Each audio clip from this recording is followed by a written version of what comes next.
Hello student, आज हम दो बैलों की कथा पार्ट सेकंड पढ़ने जा रहे हैं। तो उसमें क्या था कि दूसरे दिन जूरी का साला आया जिसका नाम था गया और बैलों को ले चला अपने गांव। अब की बार उसने दोनों जो बैल हैं उनको गाड़ी में जोत लिया। दो चार बार मोती ने गाड़ी को सड़क की खाई में गिराना चाहा, परंतु ऐसा नहीं कर सका। संध्या समय पर घर पहुंचकर दोनों को मोटी रस्सियों से बांधा और कल की शरारत का मजा चखाया। फिर वही भूसा, सूखा भूसा डाल दिया। उसके बाद दोनों बैलों को खली और चूनी सब कुछ दी। दोनों बैलों का ऐसा अपमान कभी नहीं हुआ, मतलब अपनों को तो अच्छा अच्छा खाना खिलाया और उनको खाली भूसी डाली। झूरी इन्हें फूल की छड़ी से भी नहीं छूता था, जबकि वो जो उसका साला था वो बहुत मारता। मार पड़ी आज सम्मान की ऐसी व्यथा उस पर सूखा भूसा और मिला, तो इस तरह से दोनों ने उसे छुआ तक नहीं। दूसरे दिन गया ने बैलों को हल में जोत लिया और उन्होंने फिर भी कसम अपने दोनों पैरों को उठाने की ना कसम खाई। मारते मारते थक गया, परंतु दोनों ने एक पाँव नहीं उठाया और एक बार तो उस निर्दयी ने हीरा की नाक पर डंडे और जमा दिए। तो मोती को गुस्सा आया और उसकी रस्सी, हल, जुआ, जोर सब लेकर उसको बराबर उसको दौड़ गया। तो दोनों पकड़ाई में नहीं आए और वो भाग गए और पकड़ाई में नहीं आते।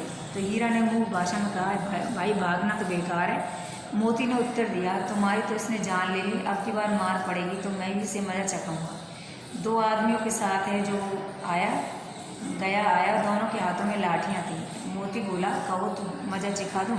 हीरा ने कहा, नहीं भाई खड़े हो जाओ, मुझे मारेगा तो मैं भी एक दो को गिरा दूंगा।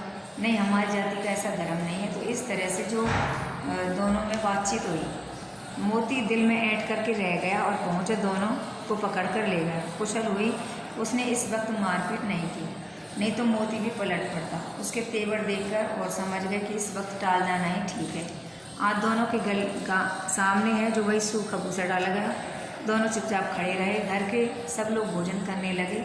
उस वक्त एक छोटी सी लड़की आई और दोनों के मुँह में एक एक रोटी दे करके चली गई। लेकिन अब उनको ये शांति तो मिली कि उनके यहाँ पर भी कोई ऐसा है जो हमारी बात को समझ सकता है।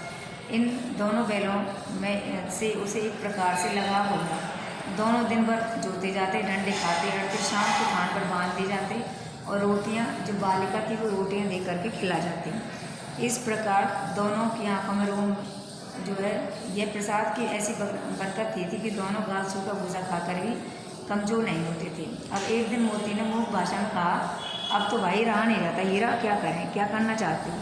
एक आध को तुम कहो तो सींगों से उठाकर फेंक दूँ, लेकिन जहाँ इस प्यारी सी लड़की जो मैं रोटियाँ खिलाती है, जो इस घर का मालिक है, ये बेचारी अनाथ हो जाएगी, तो मालकिन को ना फेंक दूँ?